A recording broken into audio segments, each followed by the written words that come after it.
ሳቤ ተለሳን ግዝ ናሆ በጻይከሙ ሀበ ሱታፌ መርሃ ግብርና በሱታፌ መርሃ ግብራችን ዛሬ ወድናንተ በጥያቄ መልኩ ምናቀርበው እዚህ ምን ጠይቀው እናንተንም በየቤታችሁ ምን ጠይቃችሁ ተሞክሳያት ወይም ሞክሸ ፊደላት ምንላቸው ናቸው። ከሞክሸ ፊደላት ውስጥ በግዕዝ ከሚገኙ ሞክሸ ፊደላት ውስጥ ሶስት ተጠቃሽ ይሆናል። እናንተም እየጠቀሳችሁ እኔም ደግሞ ተመልካቾችን እየጠየኩ ቆይታ አደርጋለሁ። አብራችሁን ቆዩ።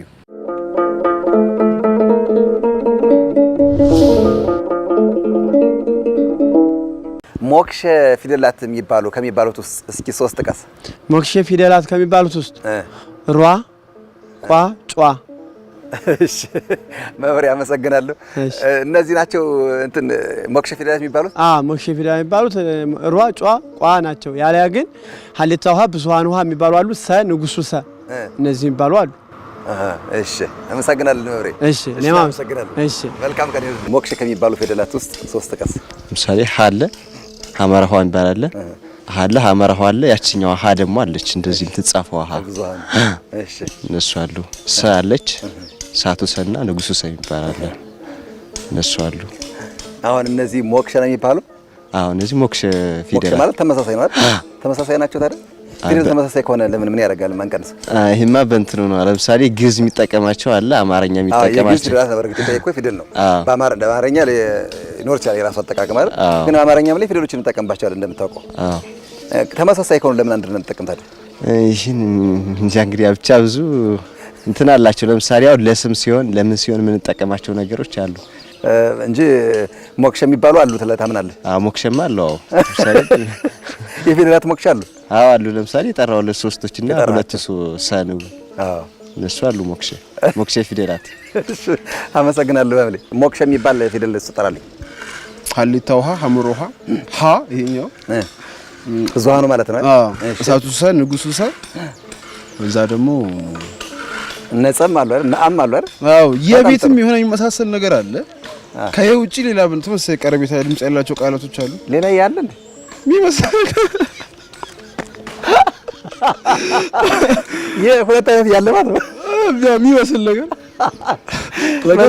እና ሞክሸ ማለት ተመሳሳይ ነው አይደል?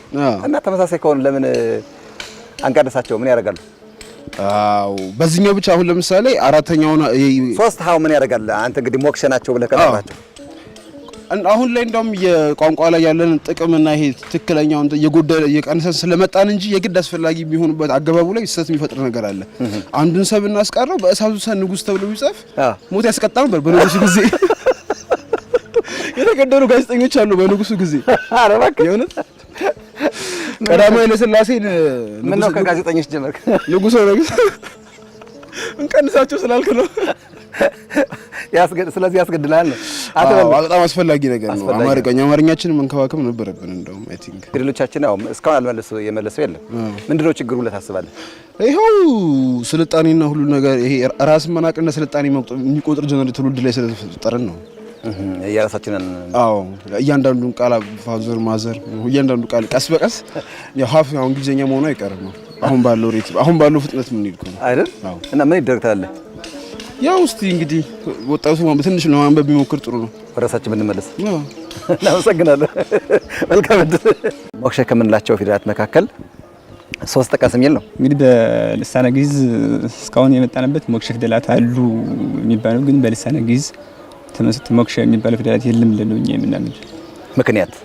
ምክንያቱም ከጊዜ በኋላ ለምሳሌ ልሳነ ግዕዝ ድሮ የንጉስ ቋንቋ ወይ ደግሞ የሀገሪቱ ቋንቋ በነበረበት ሰዓት ልክ እነዚህ ድምጻቸውና ቅርጻቸው እንደተለያየ ሁሉ ድምጻቸው የተለያየ እንደነበር ነው እኛ የምናምን። ከዚህ በኋላ ግን አማርኛ ልሳነ ንጉስነት ተክቶ ወይም ደግሞ የህዝብ ቋንቋ ከሆነበት ጊዜ ጀምሮ የነዛ ፊደላት ድምጽ እየጠፋ ስለመጣ ዝም ብሎ በቃ ድምጻቸው ሲጠማ ሁለታቸውን አያይዞ ወይም ደግሞ ሶስቱን ተመሳሳይ ሆኑትን እያያዙ ሞክሸ ፊደል መባል ጀመረ።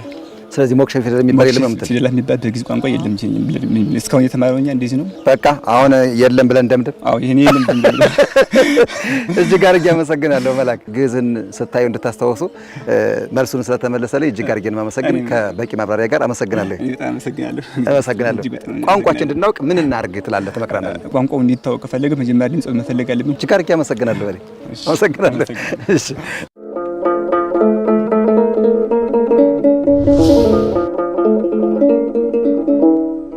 የተወደዳችሁ ተመልካቾቻችን የሱታፌ መርሃ ግብራችን ቆይታ ያደረጋችሁበት ነበር። ያዝናናል፣ ያስቃል፣ ደግሞም ያስገርማል።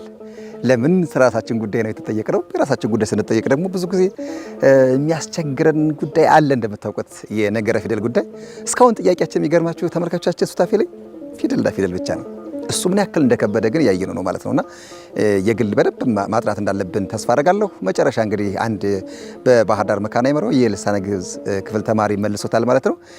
3 ጥቀሱ ነው ያልኩ። እንግዲህ በልሳነ ግዕዝ ስነ ልሳን ትምህርት ላይ ተመኮሳያት የሚባል ፊደል ለምን እያንዳንዳቸው በመካነ ፍጥረታቸው በባህሪ ፍጥረታቸው የራሱን የቻለ ውክልና አላቸው እንጂ በተለምዶ ተመኮሳያት ብለን የምንጠራቸው 3 ሀ 2 አ 2 ጸ 2 አ 2 ሰ እያልን የምንጠራቸው በተለምዶ ነው እንጂ ሞክሸ ወይም ተመኮሳያት የሚባሉ የሉም በልሳነ ግዕዝ። ነገር ግን እዚህ እግረ መንገዱ ሊሰመርበት የሚገባ በአማርኛ ሊቃውንት ዘንድ ተመሳሳይ ፊደላት ወይም ደግሞ ሞክሸ የሚባሉ አሉ የሚል እስካሁን ድረስ ክርክር አለ።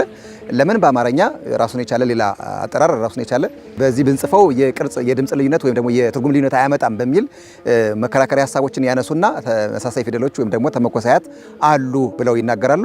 በግዕዝ ሊቃውንት ዘንድ ደግሞ የሉም። ራሱን የቻለ ቀደም ሲል እንደነገርኳችሁ በመካነ ፍጥረትም በባህሪ ፍጥረትም የተለያዩ ስለሆኑ የተለያየ ነው ውክልናቸውም። ሀ ብለን ብንጠራውም ሀ ብለን ብንጠራው ሀመርኳንም ብዙሃኑ ሀ ብለን ብንጠራውም ንጉሠ ብለን ብንጠራው አጠራራቸውም ቅርጽ መጠናቸውም አፈጣጠራቸውም ልዩነት አላቸው ማለት ነውና ይህን እንግዲህ ሁለቱ የአማርኛም የግዕዝ ሊቃውንት ቀረብ ብለው ተነጋግረው እልባት ይሰጡታል ብለን ተስፋ እናደርጋለን። እኛም ደግሞ በተለያየ መሰናዶችን ዳሰሳ የምናደርግበት ይሆናል ማለት ነው። አብራችሁ ስለቆያችሁ ጥቀ ደሴ ባክሙ